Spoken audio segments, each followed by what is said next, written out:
এটা গ্যারেন্টি নিতে গাড়ি আর গাড়ি আপনি গাড়িটা ফেলা রাখছস হ্যাঁ কতদিন ধরে গাড়িটা না ফেলা রাখছস গাড়ি দেওয়া কি আমাদের অন্যায় হয়ে গেছে হ্যাঁ গাড়ি দেওয়া অন্যায় হয়ে গেছে গাড়ি ফালাইতে 6 মাস আগে গেছে বগুড়া কেন রে ভাই এই কাজটা কেন করছেন গাড়ি যে তালা মারিতে ফালাইতে গেছেন গা তা আমাদের মতো গ্যারেজ মালিকরা আপনাদেরকে গাড়ি দেওয়া খুব অন্যায় বড় মহা বিপদে পড়ে যাবেন না যখন গাড়িটা নিছিলেন তখন কি বলছিলেন যে ভাই আমার অভাবে সংসার খাইতে দিতে পারতেছে না গাড়িটা দেন চালে আপনারা জামিনদার ছাড়া গাড়িটা দিছিলাম আর আপনি গাড়ি ফেলাইতেও চলে গেছেন ওইদিকে কেন ভাই বিশ্বাস করে মহাজন আপনার গাড়িটা দিয়েছে আপনি কি করছেন সেই বিশ্বাস বরখেলাপ করে আপনি গেছেন বগুড়া ফালায় গাড়ি ফালাইতে গেছে কারণ আপনার ওইতে যায় আমার ধরে আনতে লাগছে আর এই লোকে প্রতি মাসে আমার আপনার এই গাড়ির জমা আমার কাছে কাইটা লয়ে যায় আমার বেতন থেকে আমি কি অন্যায় করছিলাম আপনার কাছে এই যে গাড়িটা এখানে ফেলে রাখছেন গাড়িটা যদি গ্যারেজে থাকতো জানেন কত মানুষের রিজিকের একটা ব্যবস্থা হইতো আপনি কি বোঝেন না এগুলা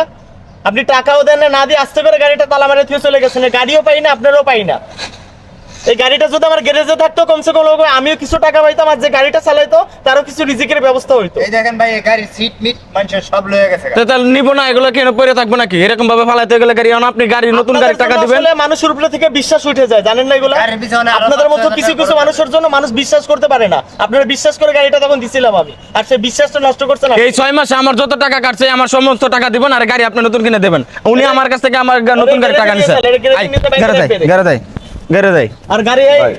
আপনি ভাই করলে তো কাম হইতো না 6 মাসের বেতন আমার কাছে কাটতে রেখে দিছে আপনার এই খালি সততার আপনি যে দাম দিছেন এই দামের জন্য এদিকে আসেন আপনি আর গাড়িটা আপনি নিয়ে আসেন তাহলে